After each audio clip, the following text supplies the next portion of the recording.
Assalamualaikum warahmatullahi wabarakatuh.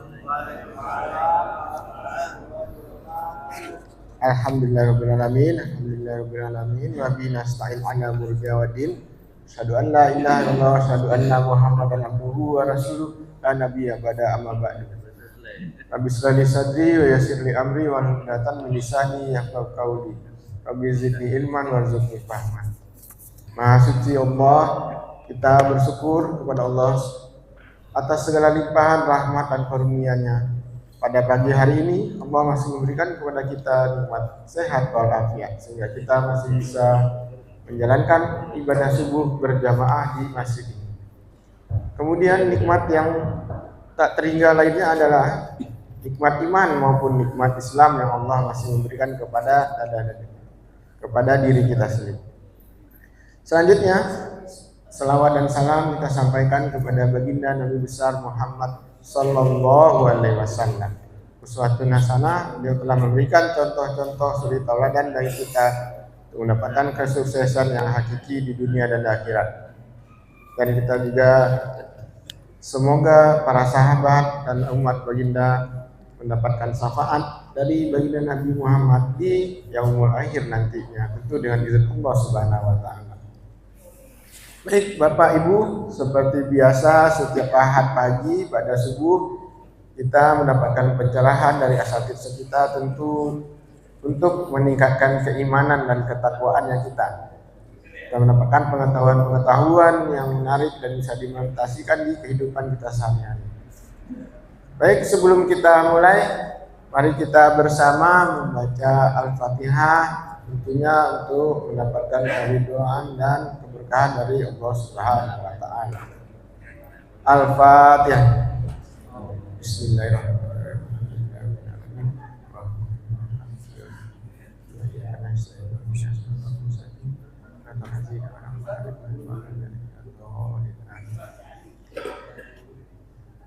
Selanjutnya Bapak Ibu, kita penyampaian materi yang akan disampaikan. Alhamdulillah pada pagi hari ini bersama kita sudah ada Pak Ustadz Yusuf.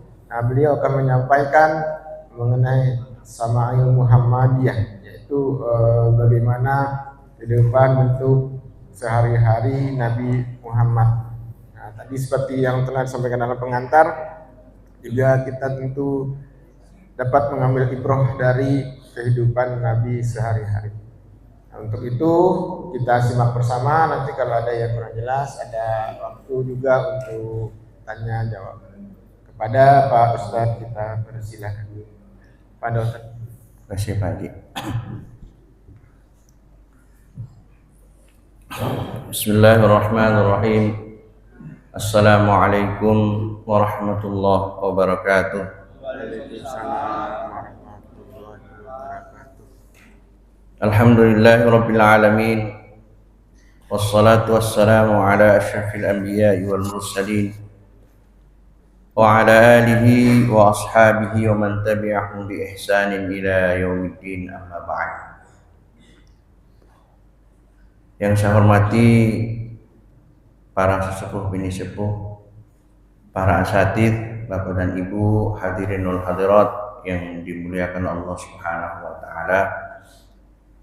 Alhamdulillah hari ini kita bisa beristimewa di masjid yang kita cintai. Setelah tadi kita melaksanakan sholat subuh berjamaah, kita lanjutkan kajian ahad pagi kita yang sudah rutin kita laksanakan. Semoga ini menjadi sumber keberkahan buat kita, keluarga dan lingkungan kita, dan Allah senantiasa mencurahkan hidayahnya kepada kita semua sehingga tetap lebih dekat kepada Allah Subhanahu wa taala. Salawat dan salam juga tak lupa kita kirimkan kepada baginda Rasulullah sallallahu alaihi wasallam. Beliau diutus Allah untuk kita semuanya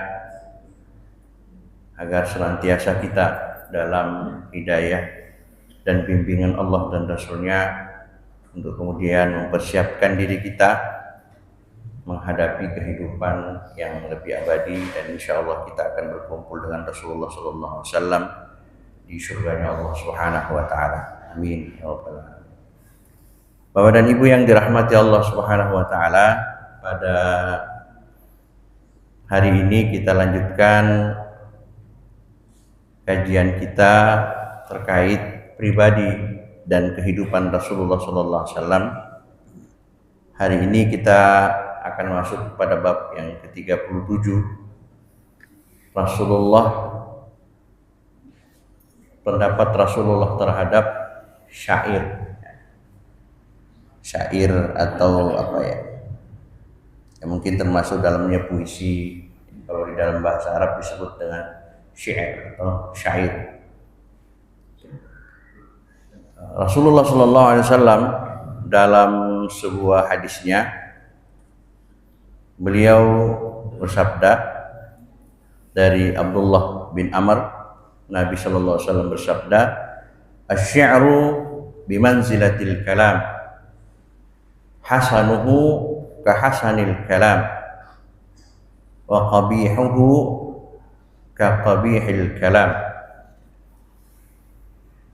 Kedudukan syair menurut Rasulullah SAW seperti perkataan pada umumnya.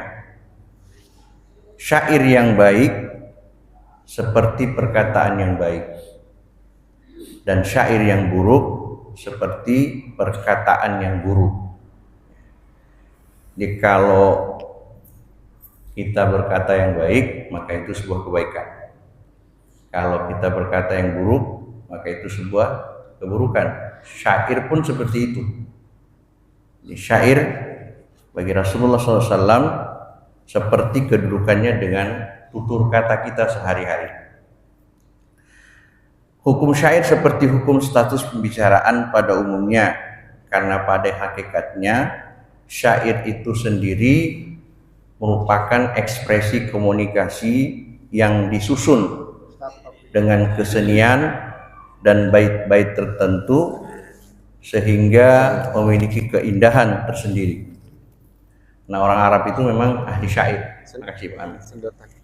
Makasih Pak. Bahkan sebelum Al-Quran itu diturunkan kepada Rasulullah SAW atau sebelum Rasulullah SAW diutus menjadi seorang nabi, keahlian orang Arab itu adalah menyusun syair-syair, sehingga mereka bisa membuat bait syair itu sampai ratusan bait syair untuk mengekspresikan tentang apa yang dia rasakan, dan itu menjadi salah satu kebanggaan tersendiri saat itu. Makanya salah satu kemukjizatan Al-Quran itu adalah mengalahkan syair-syair yang dibuat oleh pujangga-pujangga Arab saat itu. Kemudian di satu hadis yang lain, Rasulullah SAW bersabda dari Ubay bin Ka'ab, riwayat Ibnu Majah, "Inna minasy-syi'ri la hikmatun."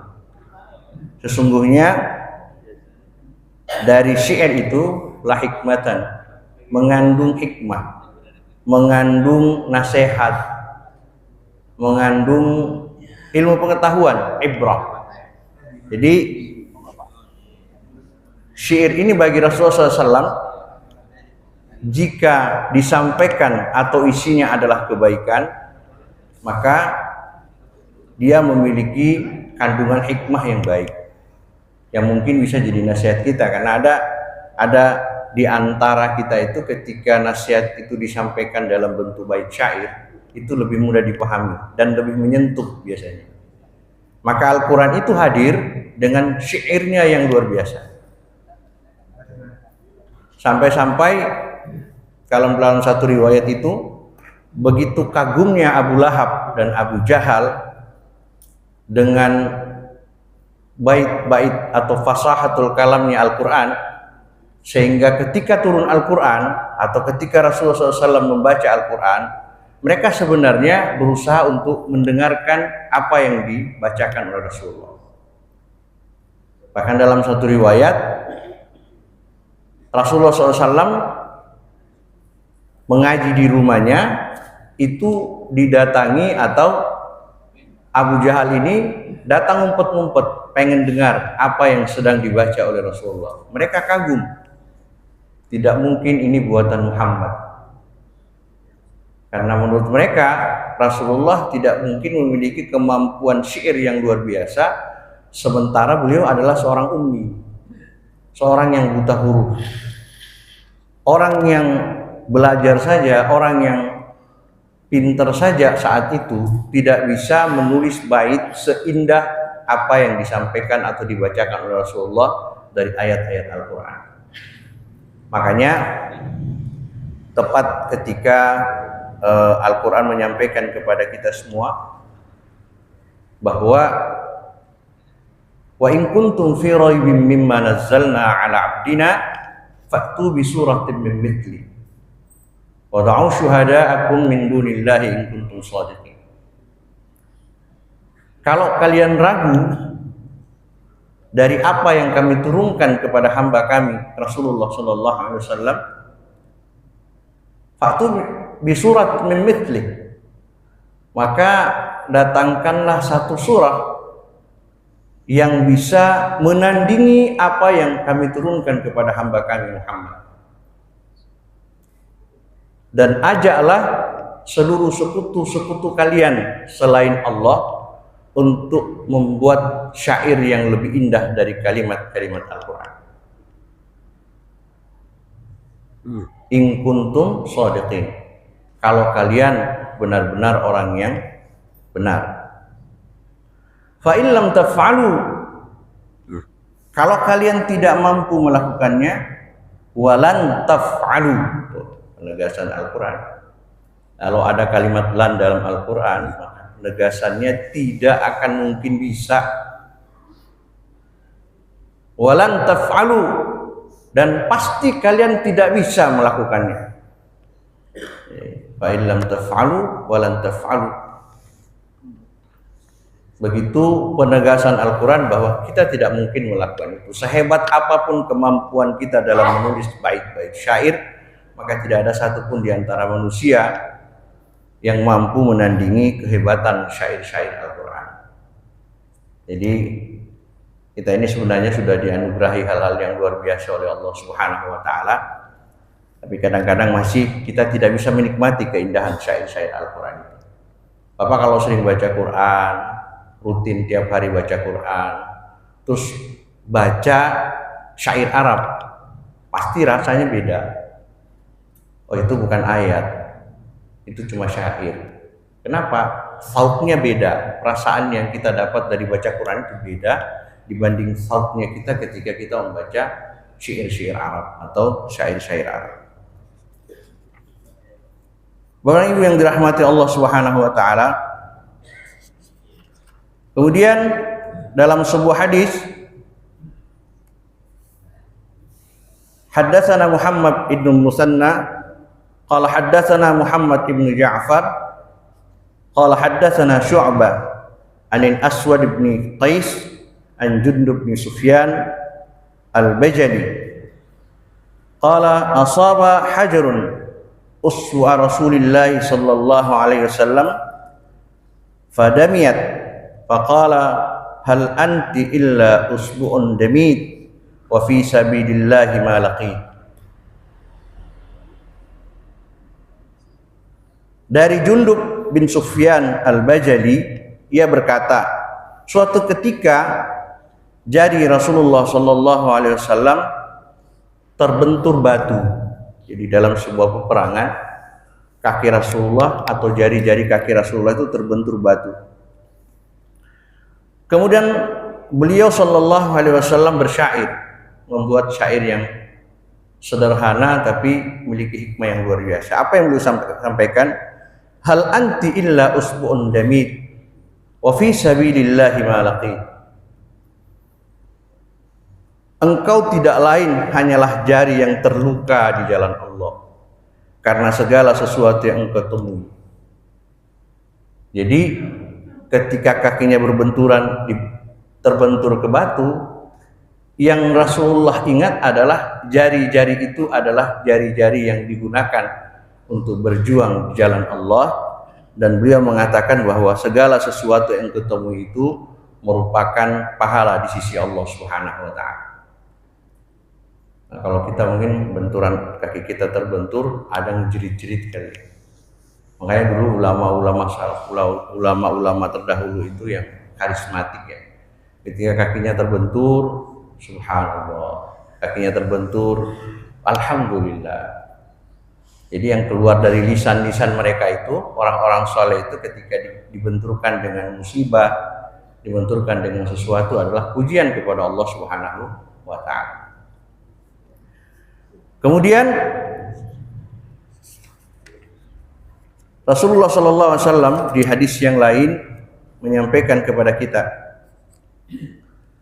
dari Ibunda Aisyah radhiyallahu anha qalat qila laha hal kana an-nabiy sallallahu alaihi wasallam yatamatsalu bi syai'in min asy-syi'r qalat kana yatamatsalu bi syi'r ibn Rawahah wa yatamatsalu bi qawlihi wa ya'tika bil akhbar ma lam tuzawwid.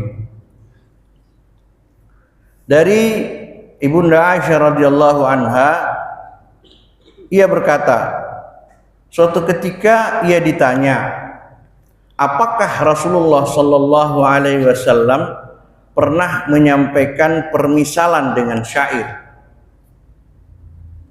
Maka beliau menjawab, Rasulullah sallallahu alaihi wasallam pernah menyampaikan permisalan dengan syair gubahan Ibnu Rawahah yang berbunyi, akan datang kepadamu kabar dari orang yang tidak pernah kau berikan bekal padanya.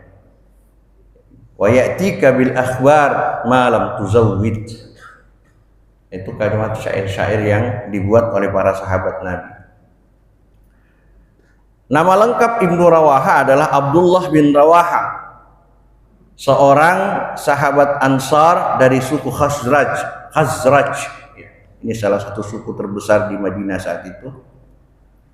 Penduduk pribumi Madinah. Ia merupakan salah seorang penyair handal di kalangan para sahabat. Ibnu Sirin berkata, beberapa penyair handal di kalangan para sahabat adalah Hasan bin Thabit, Abdullah bin Rawahah, dan Ka'ab bin Malik. Ini bapak-bapak, ibu-ibu yang masih suka menulis ya syair-syair, tapi syair-syairnya yang nasihat ya, bukan yang melalaikan. Jadi kalau syair-syair yang melalaikan ini sebab yang membuat kita jadi tidak nambah imannya, maka itu salah satu yang sebagian ulama mengatakan itu haram. Walaupun sebagian yang lain mengatakan ya kalau sekedar hiburan aja boleh-boleh saja. Selanjutnya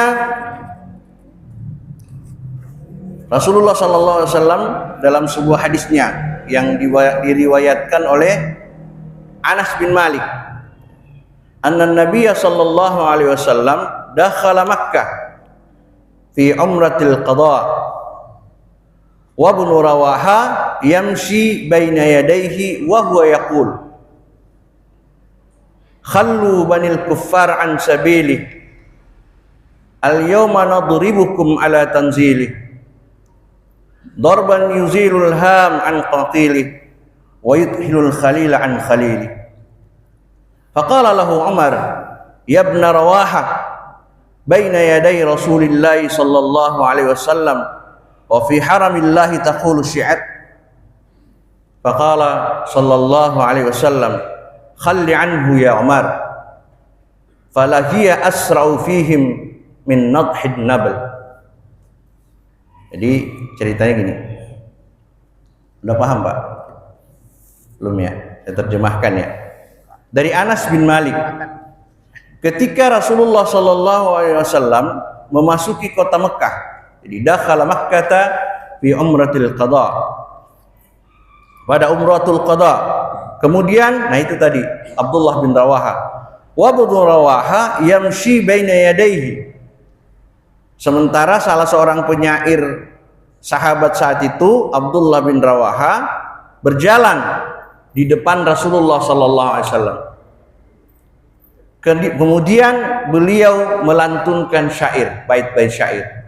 Apa yang dibacakan oleh beliau, apa yang disampaikan oleh Abdullah bin Rawaha, beliau mengatakan khallu banil kuffari an sabili al yawma nadribukum ala tanzili.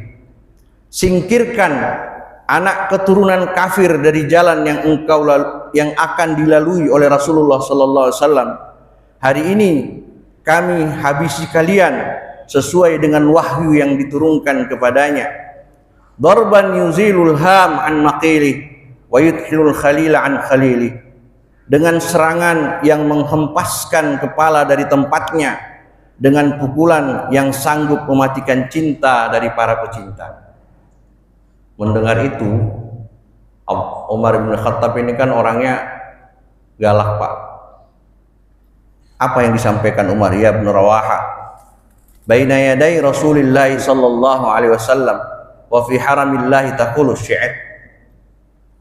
Kata Umar bin Khattab menegur Abdullah bin Rawaha, wahai ibnu Rawaha, berani benar engkau bersyair di hadapan Rasulullah dan di tanah haram ini. Maksudnya ini kan Nabi sudah diturunkan ayat-ayat Al-Quran kepada beliau, masih berani juga kamu melantunkan syair, sudah itu di depan Rasulullah, sudah itu di haram, di Masjidil Haram. Ditegur sama Umar bin Khattab. Lalu kemudian Rasulullah sallallahu alaihi wasallam bersabda, "Khalli anhu ya Umar." Biarkan saja wahai Umar, kata Rasulullah. "Fala hiya asra'u fihim min nadhin nabal." Kata Rasulullah, biarkan saja wahai Umar, sungguh syair yang dibacakan oleh Abdullah bin Rawaha itu lebih mematikan dari melesatnya anak panah dari busurnya. Karena kalimatnya juga tajam. Bahasanya, singkirkan anak keturunan kafir dari jalan yang akan dilalui Rasulullah. Hari ini kami habisi kalian sesuai dengan wahyu yang diturunkan kepadanya, dengan serangan yang menghempaskan kepala dari tempatnya, maksudnya penggal, dengan pukulan yang sanggup mematikan cinta dari para pecinta. Jadi kalau Bapak punya kemampuan menulis puisi, terusin aja Pak. Ubah tuh baca Quran, terus menulis puisi dari kandungan-kandungan Al-Quran, itu kan enak. Bisa menjadi nasihat buat kita, bisa nasihat buat orang lain yang kira-kira membacanya. Selanjutnya dari Amr bin Syarid an abihi qala kuntu ridfan nabiy sallallahu alaihi wasallam fa anshadtuhu mi'ata qafiyah min qawli Umayyah bin Abi Salt al-Thaqafi kullama anshadtuhu baita qala liyan nabiy sallallahu alaihi wasallam hatta anshadtuhu mi'atan ya'ni baita faqala an-nabiy in kada la yuslim. Suatu ketika aku pernah dibonceng Rasulullah SAW. Ini bukan dibonceng pakai motor Pak, pakai ontak maksudnya, ikut bersama Rasulullah. Suatu ketika aku pernah dibonceng Rasulullah SAW. Selama dibonceng itu atau selama bersama Rasulullah, aku mendendangkan hampir 100 bait syair gubahan Umayyah bin Abi As-Salti Al-Thaqafi. Dia salah satu ahli syair di kalangan jahiliyah saat itu, Abi As-Salti Al-Thaqafi. Setiap aku selesai membaca sebait, beliau bersabda, baca lagi yang lain. Padahal ini tulisannya seorang ahli syair dari orang yang belum beriman kepada Allah Subhanahu wa ta'ala. Baca lagi yang lain hingga aku mendendangkan 100 bait syair. Jadi mereka itu memang orang-orang Arab itu memiliki satu kelebihan yang luar biasa bagi mereka yang biasa buat syair. Dia tidak baca Pak, tapi dihafal. Saya pernah sekali mengikuti musabaqatus syair. Saya jadi penonton, bukan ikut, jadi nonton. Itu mereka melantunkan bait syair itu tidak lihat tulisan Pak. Dia langsung menghafal bait-bait syair itu dan hampir tidak ada yang salah. Lantunan syairnya ya tadi nadanya seperti itu. Dan itu bisa ratusan syair yang mereka baca. Dan itu dipertandingkan dan di zaman Rasulullah pun sama. Nah, ini salah satu dari ahli syair saat itu adalah Umayyah bin Abi As-Salt Ats-Tsaqafi. Ketika sahabat Nabi membacakan bait-bait syair yang ditulis oleh Umayyah, maka setiap selesai satu bait syair, Rasulullah bilang, baca lagi yang lain. Hingga aku mendendangkan 100 bait. Kemudian Rasulullah SAW bersabda, sungguh hampir saja Umayyah bin Thabit itu masuk Islam karena syair-syair indah gubahannya. Jadi memang dia selalu menyandarkan syair-syairnya kepada kekuasaan Allah. Sehingga ketika orang-orang membacanya, orang akan teringat dengan kebesaran dan kekuasaan Allah. Sampai Rasulullah mengatakan, sungguh hampir saja Umayyah bin Ka'ab itu masuk Islam karena syair-syair indah gubahannya. Nah, ini pendapat Rasulullah tentang para sahabat atau orang-orang yang suka menulis syair, menulis puisi. Bapak dan Ibu yang dirahmati Allah Subhanahu wa taala. Selanjutnya kita masuk ke bab yang 38. Diskusi Rasulullah di malam hari. Boleh nggak sih kita begadang, ngobrol di malam hari setelah Isya? As-samari atau begadang atau obrolan yang terjadi dilakukan pada larut malam. Biasanya kalau usia-usia di atas 50 sudah mikir begadang. Tapi dulu zaman kita baru masuk Villa Dago, hampir di setiap saung-saung itu penuh dengan orang begadang sampai tengah malam. Kalau sekarang datang rada sepi nih sekarang. Mungkin nanti diterusin sama anak-anak kita yang masih muda. Tapi pertanyaannya, boleh nggak kita begadang? Rasulullah SAW sendiri telah menyampaikan beberapa hadis tentang begadang dan mengobrol pada malam hari. Kita lihat hadisnya. Misalnya, An Aisyah radhiyallahu anha, anna Nabiya sallallahu alaihi wasallam kana yanamu awwalal lail wa yaqumu akhirahu fayusalli. Muttafaqun alaih. Sesungguhnya Nabi sallallahu alaihi wasallam tidur di awal malam dan bangun di akhirnya, fayusalli, lalu melaksanakan sholat tahajud. Jadi sunnahnya kita tidurnya awal waktu, awal malam. Kalau nggak ada yang penting-penting banget, sampai rumah selesai sholat Isya, kecuali kata Nabi mengobrol sama keluarga. Jadi Nabi itu habis Isya biasanya duduk bersama istri-istri beliau dan ngobrol banyak. Nah, kalau kita biasanya malah ninggalin istri keluar ngobrol sama teman-teman. Ya, Pak Haji gitu ya dulu ya. Ini saya nggak nunjuk Pak Haji, kita sama-sama. Kita keluar. Padahal sunnahnya sebenarnya habis Isya itu dialog, bercengkrama dengan keluarga. Nah, kita enggak, nyari teman-teman, lu lagi mana lu? Di rumah enggak? Nongkrong dong misalnya. Ya kita hampir ngalamin itu semua. Nabi setiap habis sholat Isya, kalau nggak ada kegiatan apa-apa, beliau bercengkrama dengan keluarganya, bercengkrama dengan anak-anak. Kemudian salah satu contoh hadisnya misalnya kita lihat, ketika itu Rasulullah SAW bercengkrama dengan istri-istrinya. Kemudian dari Ibunda Aisyah radhiyallahu anha qalat, haddatsana Rasulullah sallallahu alaihi wasallam dzata lailatin nisa'ahu haditsa. Faqalat imra'atun minhunna ka'anna al-hadits hadits khurafah. Faqala atadruna mal khurafah aw atadruna ma khurafah? Inna khurafata kana rajulan min Gutra. Asarathul jin fil jahiliyah. Famakatha fihim dahra thumma radduhu ila al-ins. Fakana yuhadditsun nasa bima ra'a fihim minal a'ajib. Faqala an-nas haditsu khurafah.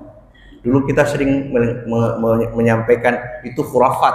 Ini Nabi jelasin siapa sih khurafat itu. Itu ceritanya cerita khurafat. Itu khurafat itu kan jadi bahasa Indonesia baku sekarang, khurafat itu. Nah, Aisyah radhiyallahu anha menceritakan kepada kita, pada suatu malam Rasulullah Shallallahu Alaihi Wasallam berbincang dengan istrinya. Ini habis isya nih. Kalau beliau tidak ada diskusi dengan para sahabatnya, tidak ada kumpul-kumpul dengan para sahabatnya, beliau pulang ke rumah. Beliau pulang ke rumah untuk kemudian menyisakan waktunya setelah isya itu untuk bercengkrama dengan keluarga. Pada suatu malam Rasulullah SAW berbincang dengan istri-istrinya, kemudian salah seorang di antara mereka berkata, sepertinya cerita seperti itu adalah cerita khurafat. Kalau kita bilang mitos. Jadi Rasulullah bercerita, tapi menurut salah seorang istrinya itu cerita khurafat. Rasulullah bersabda, tahukah kalian apa dan bagaimana cerita tentang khurafat itu bermula? Mungkin kita sudah sering ngomong khurafat, tapi kita nggak tahu itu khurafat dari mana kata itu. Ini Rasulullah yang jelasin sama kita. Beliau melanjutkan, sungguh khurafat adalah nama seorang laki-laki dari daerah Uzrah yang pernah diculik oleh bangsa jin pada masa jahiliyah. Ia tinggal di alam jin selama beberapa waktu, kemudian dikembalikan ke alam manusia. Sejak itulah ia menceritakan hal-hal aneh dan menakjubkan yang ia lihat selama berada di alam jin, sehingga orang-orang pun menyebutnya cerita khurafat. Jadi udah tahu Pak asal kata khurafat itu ya. Ini Nabi yang jelasin. Nah, hadis ini menunjukkan bahwa memang ada orang yang biasa dicuri jin. Kalau dulu di kampung kami itu beberapa kejadian teman-teman itu hilang beberapa hari. Tahu-tahu ketemunya di tengah batang pisang. Ada pisang, kalau pisang kan segerombolan tuh. Nah, dia ada di antara pohon-pohon pisang itu. Ketika ditanya dari mana, cerita tuh, saya dibawa si anu ke sini, jalan ke sini, cerita. Padahal di tempat kita nggak ada yang seperti itu. Ada yang dikembalikan tahu-tahu ada di atas pohon. Pikir-pikir gimana manjatnya ini bocah, orang anak kecil, tahu-tahu ada di atas pohon. Ternyata itu kejadian juga di zaman Rasulullah SAW. Makanya salah satu hal yang dianjurkan oleh Rasulullah, jangan biarkan anak-anak kecil, anak-anak kita berkeliaran di waktu menjelang maghrib. Masukin ke rumah, tutup pintu dan jendela pada saat menjelang maghrib sampai menjelang isya. Itu sunnah, itu yang diajarkan oleh Rasulullah SAW. Dari hadis ini kejadian juga bahwa bangsa jin itu ya bisa menculik manusia. Ya buktinya Rasulullah pernah diajak oleh bangsa jin. Qul uhiya ilayya annahu istama'a nafarun minal jin fa qalu inna sami'na qur'anan 'ajaba. Ketika bangsa jin mendengarkan bacaan Quran Rasulullah, mereka takjub dengan bacaan itu. Maka Rasulullah dibawa ke satu tempat yang sekarang kita kenal dengan Masjid Al-Jin. Itu di situ Rasulullah berdakwah kepada bangsa jin. Nah, si khurafat ini dulunya diculik sama bangsa jin. Maka ketika dia kembali dari alam jin ini, ceritanya macam-macam aneh-aneh. Karena dianggap nggak masuk akal atau cerita itu nggak ada sebelumnya, maka disebut dengan cerita khurafat. Maka hari ini bahasa itu juga baku di kita. Kita bilang cerita khurafat. Selanjutnya hadis Rasulullah SAW. An Umar bin Khattab qala, kana Rasulullah sallallahu alaihi wasallam yasmuru ma'a Abi Bakar fil amr min amril muslimin wa ana ma'ahuma. Suatu ketika Rasulullah SAW begadang, boleh nih begadang nih. Suatu ketika Rasulullah SAW begadang bersama Abu Bakar As-Siddiq radhiyallahu an fil amri min amril muslimin, membahas tentang urusan kaum muslimin saat itu. Wa ana ma'ahuma, maka kata Umar bin Khattab berkata, dan saya bersama mereka. Jadi Rasulullah juga begadang, tapi begadangnya Rasulullah begadang untuk membicarakan kemaslahatan umat.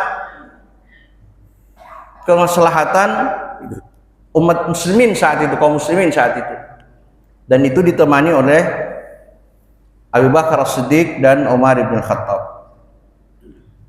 Kemudian Abdullah bin Mas'ud berkata, Rasulullah SAW bersabda, la samara illa limusalli wa limusafir. Rasulullah bersabda, tidak ada begadang kecuali bagi mereka yang sholat dan bagi mereka yang sedang musafir. Boleh nggak sesekali? Ya boleh Pak, tapi kalau bisa jangan lakukan hal-hal yang dilarang oleh Allah dan Rasulnya. Nah, jadi kita begadang ya ngobrol aja nggak apa-apa, cerita-cerita yang kebaikan, kadang-kadang disisipi dengan nasihat, boleh lah. Kalau usia-usia seperti sekarang kan bicaranya ya lebih kepada hal-hal yang bersifat kebaikan. Bapak dan Ibu yang dirahmati Allah Subhanahu wa taala, kita lewati ini hadisnya panjang, ceritanya luar biasa. Selanjutnya tidurnya Rasulullah Sallallahu Alaihi Wasallam. Ini bab yang ke-39. Dalam beberapa ayat Allah Subhanahu wa taala sampaikan kepada kita, wa min ayatihi manamukum bil-laili wan-nahar wa ibtigha'ukum min fadlih inna fi dzalika laayatin liqaumin yasma'un. Di antara tanda-tanda kebesarannya adalah tidurmu pada waktu malam dan siang hari serta usahamu mencari sebahagian karunia-Nya. Sungguh pada yang demikian itu benar-benar terdapat tanda-tanda bagi mereka yang mendengarkan. Wa min rahmatihi ja'ala lakumul laila wan nahar litaskunu fihi wa litabtaghu min fadlihi wa la'allakum tashkurun. Karena rahmatnya Ia jadikan untuk malam dan siang agar kamu beristirahat pada malam hari dan kamu mencari sebagian karunia-Nya pada siang hari dan agar kamu bersyukur kepadanya.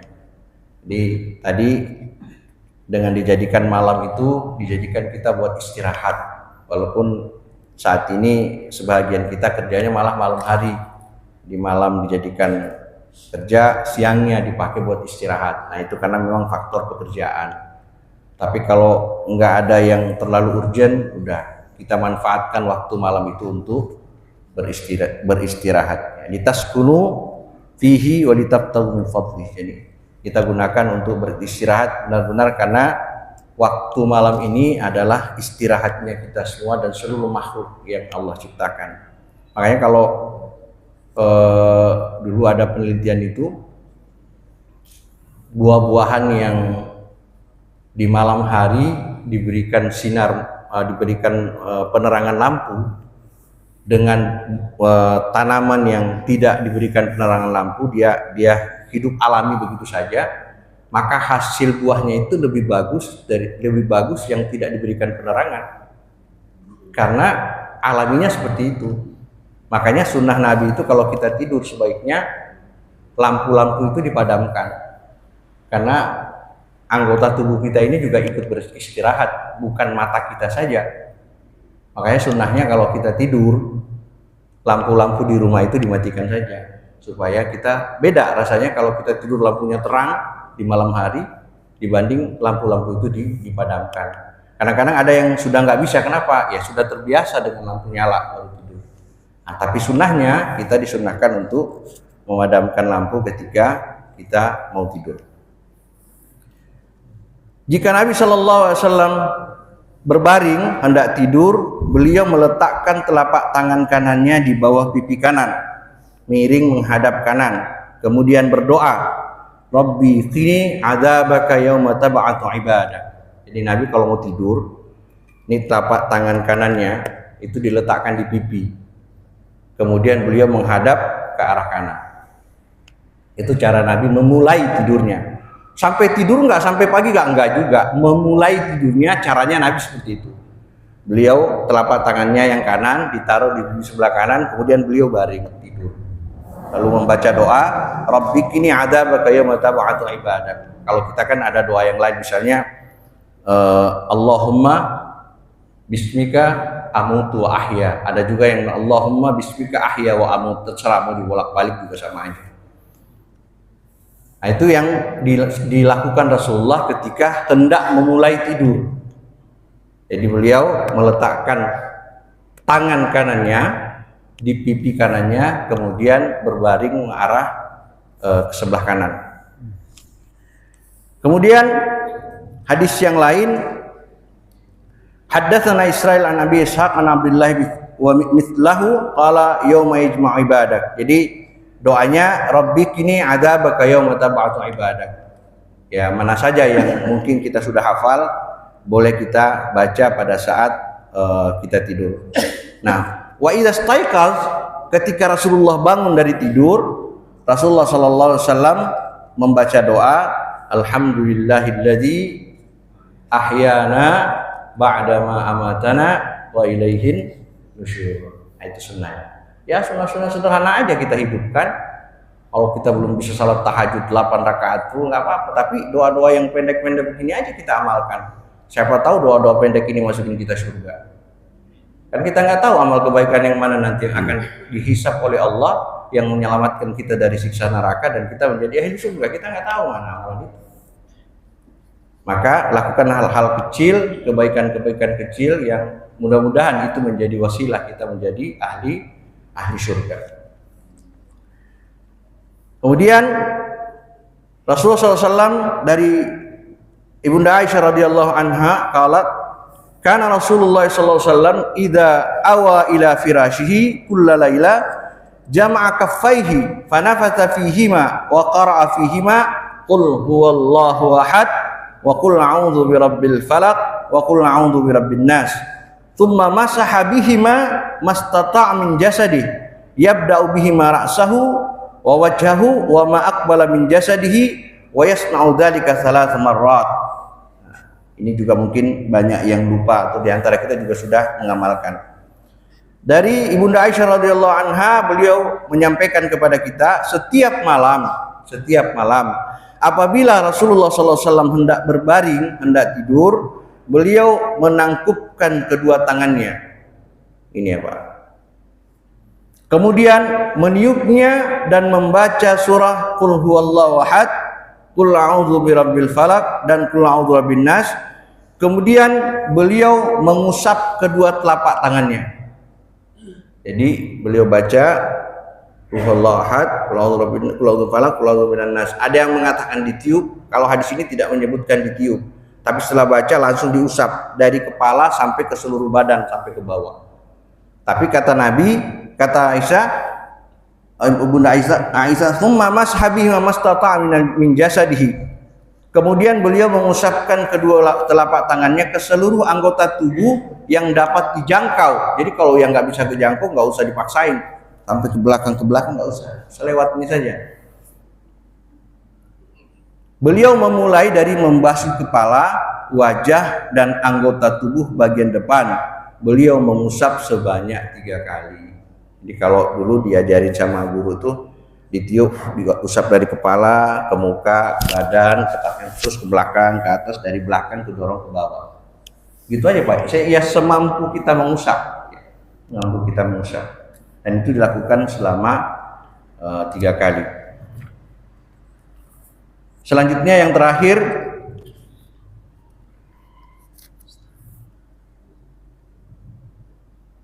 dari Abdullah bin Abbas, anna Rasulullah sallallahu alaihi wasallam nama hatta nafakha.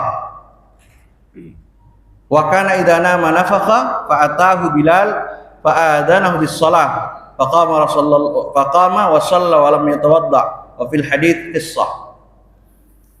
Jadi Rasulullah SAW pernah tertidur hingga terdengar dengkuran dirinya. Berarti mendengkur itu sunnah. Enggak Pak, mendengkur itu alami Pak. Jadi ibu-ibu kalau suaminya mendengkur, oh itu Rasulullah juga dengkur, anggap aja itu sunnah. Karena itu alami, nggak bisa. Emang ada obat dengkur? Kalau ada saya beli. Karena saya juga termasuk yang dikomplain istri kalau mendengkur. Jadi Rasulullah juga mendengkur. Jadi Rasulullah SAW ngorok lah kalau bahasa kita ya, ngoroknya. Rasulullah SAW pernah tertidur hingga terdengar dengkuran lirihnya. Pada lain kesempatan beliau juga tertidur hingga terdengar dengkurannya. Jadi ngorok, Rasulullah itu ngorok. Kemudian Bilal datang untuk mengumandangkan azan. Beliau pun bangun dan melakukan sholat tanpa berwudu terlebih dahulu. Kelengkapan hadis ini memiliki kisah tersendiri. Maksudnya gini Pak, ini jadi perdebatan ulama nih. Jangan sampai dipahami, wah kalau begitu saya kalau habis tidur malam nggak usah wudu lagi buat sholat subuh. Imam Syafi'i membolehkan kita tidur dan tidak berwudu lagi melanjutkan sholat kalau kita tidurnya duduk. Ini Jumatan nih, khotbah 60% jamaah itu tidur Pak. Bayangkan kalau sampai tidak ada fatwanya Imam Syafi'i mengatakan bahwa kecuali orang duduk tidur itu wudhu semua. Antri kita di sana tuh nungguin orang wudhu dulu baru qomat. Karena hampir separuh dari jamaah yang sholat Jumat itu tidur. Saya tahu Pak, karena saya sering khotbah Pak. Jadi saya kalau lihat orang di bawah pada tidur banyak. Untung aja nggak ngoroknya. Nah, kenapa para nabi Rasulullah kemudian tidak tertidur? Ditanya suatu ketika Rasulullah SAW tentang bagaimana tidur beliau. Apa kata Rasulullah? Inna ma'syaral anbiya tanamu a'yununa wala tanamu qulubuna. Sungguh sebagai nabi, kami semua para nabi, kata Nabi Rasulullah, mata kami tertidur saat kami tidur, tapi hati kami tidak. Nah kalau kita enggak, mata udah tidur, hati udah lewat. Itu kenapa kita tetap diharuskan berwudu setelah tertidur. Karena cara kita tidur berbeda dengan cara tidurnya Rasulullah Shallallahu Alaihi Wasallam.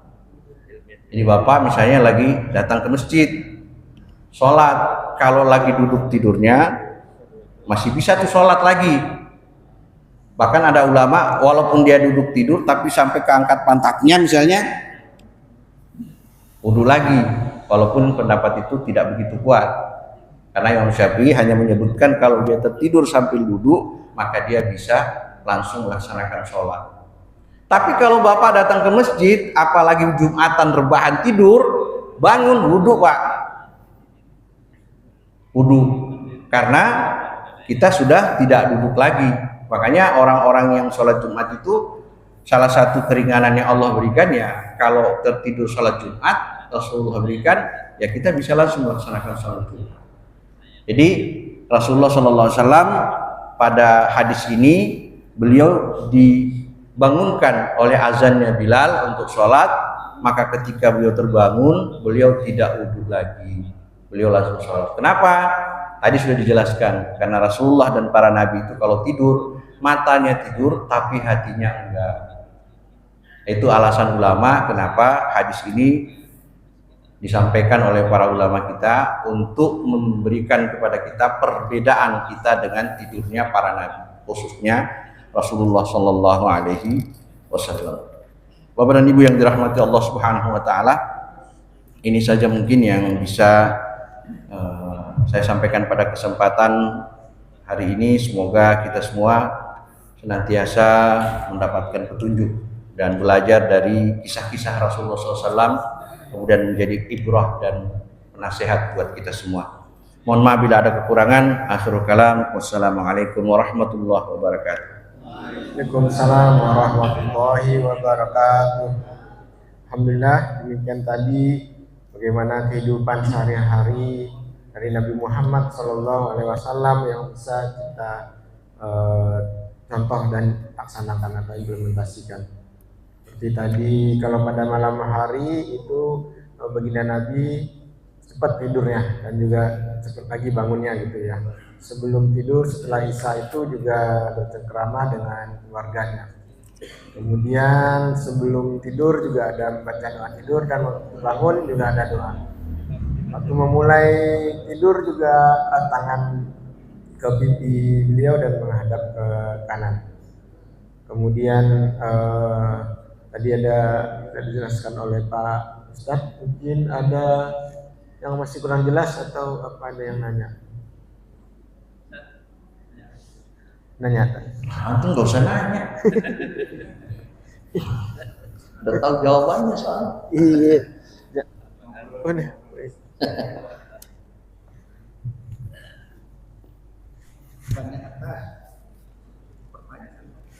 Oh enggak.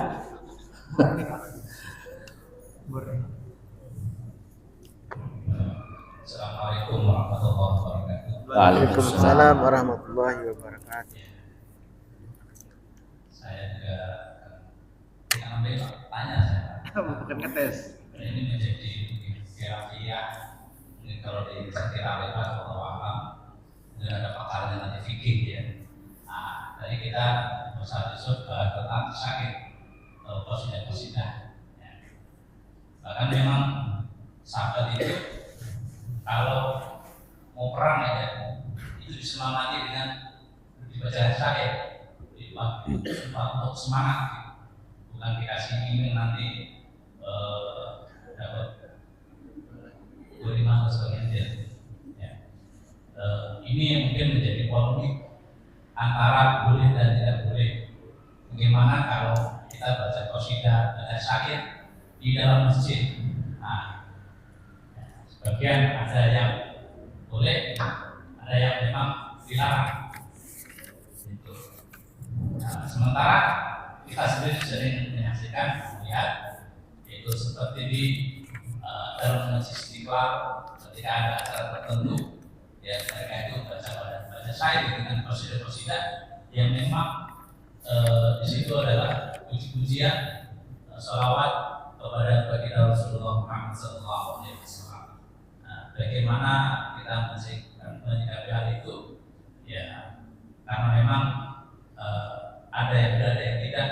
Kalau mungkin seperti anak-anak remaja kita, mereka membaca syair, qasidah, ya atau hadroh yang berada di dalam masjid. Terima kasih. Antum nanya beneran ya. Baik, sebenarnya udah tahu jawabannya Pak sebenarnya. Cuma karena udah terlanjur disampaikan pertanyaannya ya saya jawab dengan hadis Pak. Kebetulan ada hadisnya, saya nggak baca. An Aisyah radhiyallahu anha qalat kana Rasulullah sallallahu alaihi wasallam yad'u li Hassan ibn Thabit mimbaran fil masjid yaqumu alaihi qa'ima yufakhiru an Rasulillah sallallahu alaihi wasallam aw qala yunafihu an Rasulillah sallallahu alaihi wasallam wa yaqulu sallallahu alaihi wasallam innallaha yu'ayyidu Hassan bi ruhil qudus ma yunafihu aw yufakhiru an Rasulillah sallallahu alaihi wasallam. Mudah-mudahan ini menjawab saya nggak usah terjemahin ya. Artinya gini, Rasulullah SAW suatu ketika menyediakan mimbar khusus di masjid bagi Hasan bin Thabit. Hasan bin Thabit itu tadi salah satu ahli syair dari kalangan sahabat. Beliau menyediakan mimbar khusus di masjid bagi Hasan bin Thabit untuk memperdengarkan syair-syair gubahannya yang berisi pujian kebanggaan terhadap Rasulullah Sallallahu Alaihi Wasallam. Terjawab saya. Jadi Rasulullah karena tulisan gubahan syairnya Hasan bin Thabit ini itu adalah nasihat semuanya, pujian-pujian kepada Rasulullah, pujian-pujian terhadap kebesaran-kebesaran Allah. Rasulullah menyiapkan satu tempat buat beliau membacakan syair-syairnya di dalam Masjid Nabawi. Jadi Hasan menyampaikan itu. Rasulullah sendiri ketika masuk kota Madinah itu kan syairnya terkenal itu yang kemudian jadi zikir hari ini. Tala'al badru alaina min thaniyatil wada.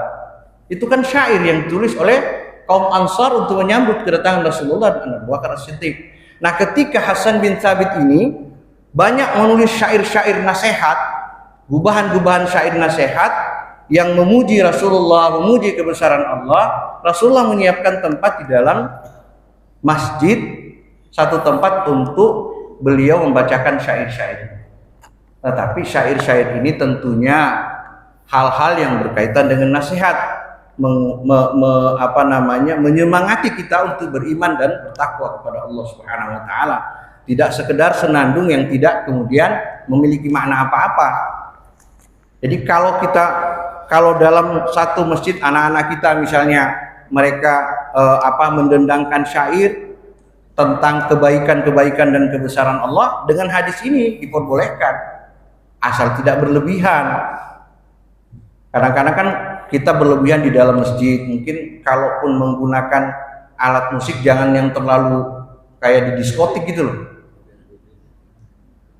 Secukupnya saja, atau kalau perlu nggak perlu pakai alat musik. Kalau memang tidak dibutuhkan tidak perlu.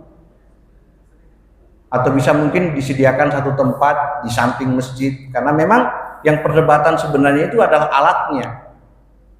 Perdebatan itu adalah alatnya, boleh tidaknya. Walaupun sebagian ulama mengatakan boleh saja selama itu sifatnya untuk mengingatkan kita dan menyemangati kita untuk beribadah kepada Allah Subhanahu wa taala. Yang jadi masalah hari ini ketika kegiatan-kegiatan itu dilakukan di masjid, justru kita lalai dalam masjid.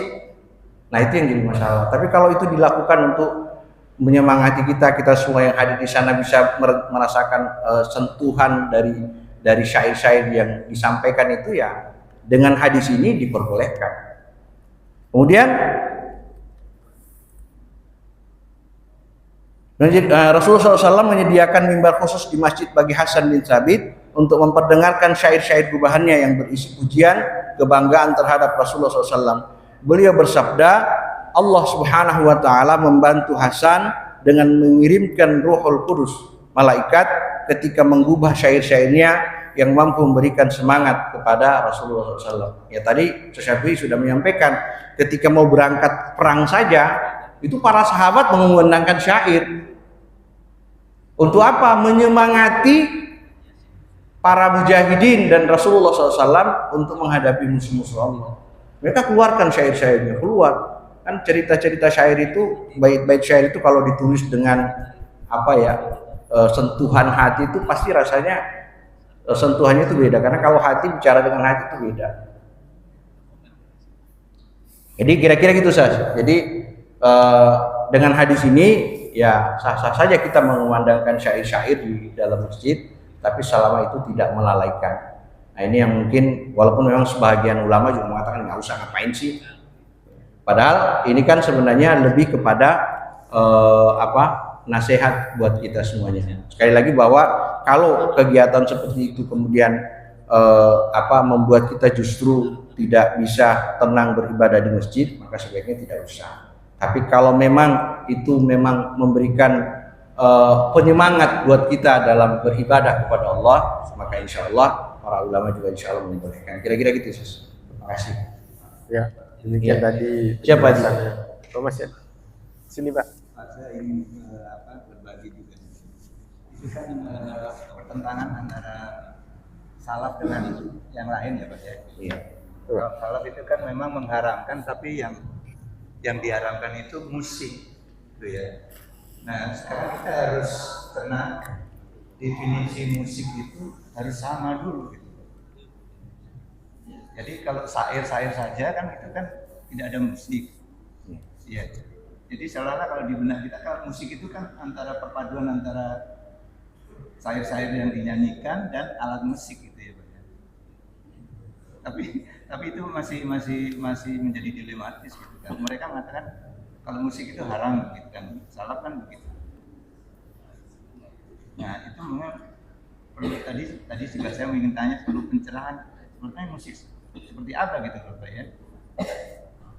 Apa alat-alatnya yang seperti rebana atau gitar, piano atau seperti apa gitu? Ya kan ada orang nyanyi juga yang tidak ada alat musiknya kan ada, itu kan grup nasyid namanya, bukan yang nyanyi suara. Iya. Sampai lupa saya. Itu Pak, mohon pencerahan. Iya. Akhirnya nanya juga Pak Haji ya. Saya beberapa hari terakhir sempat baca tentang perbedaan pendapat ulama tentang alat musik. Memang kalau untuk teman-teman kita dari Salafi mutlak haram, kecuali dub. Dub itu rebana, itu yang dibolehkan dan itu disebutkan Rasulullah. Tapi alat musik yang lain itu perdebatan. Maka sebenarnya kalau sebagian mengatakan tinggal di mana ditaruh tuh musiknya. Kalau dia digunakan untuk mengiringi syair-syair yang bagus, itu dibolehkan. Tapi kalau digunakan untuk hal-hal yang melalaikan, maka itu tidak dibolehkan.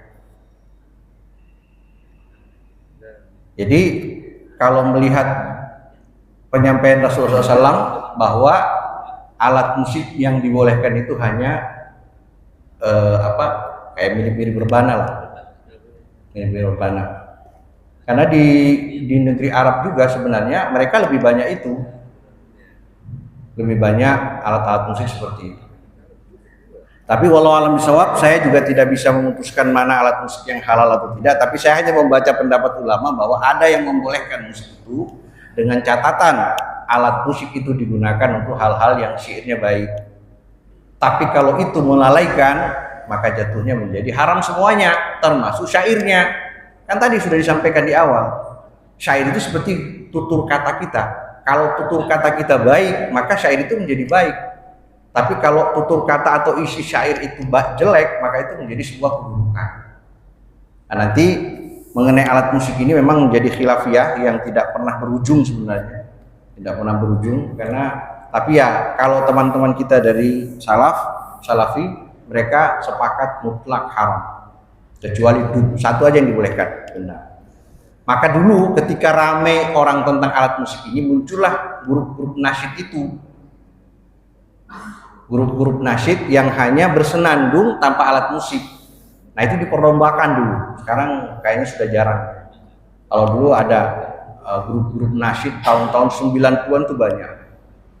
Dari Malaysia, dari Indonesia. Bahkan saya ingat dulu ketika masih kuliah di Libya itu, kita juga bikin musabaqah nasyid. Jadi ada perlombaan nasyid, tapi nasyidnya harus pakai bahasa Arab. Nggak pakai bahasa Indonesia karena memang syaratnya itu. Tapi kalau di luar mereka nasyidnya ya berbahasa Indonesia. Ya sekali lagi bahwa alat musik ini sampai hari ini masih perdebatan. Tapi sepakat ulama bahwa yang boleh itu adalah dud, rebana. Yang lainnya ya pendapatnya seperti itu. Kira-kira gitu Pak Haji. Makasih. Demikian tadi cukup jelas ya Pak ya. Kajian kita pada pagi hari ini semoga bisa dapat memberikan pelajaran buat kita di kehidupan sehari-hari. Kita tutup kajian kita dengan hamdalah dan doa kafaratul majlis. Alhamdulillahirabbil alamin. Subhanakallahumma wa bihamdika asyhadu an la ilaha illa anta astaghfiruka wa atubu ilaik. Wabillahi taufiq wal hidayah. Assalamualaikum warahmatullahi wabarakatuh. Waalaikumsalam warahmatullahi wabarakatuh.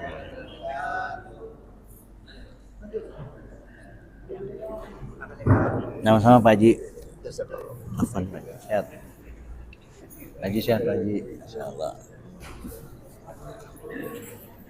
Terima kasih.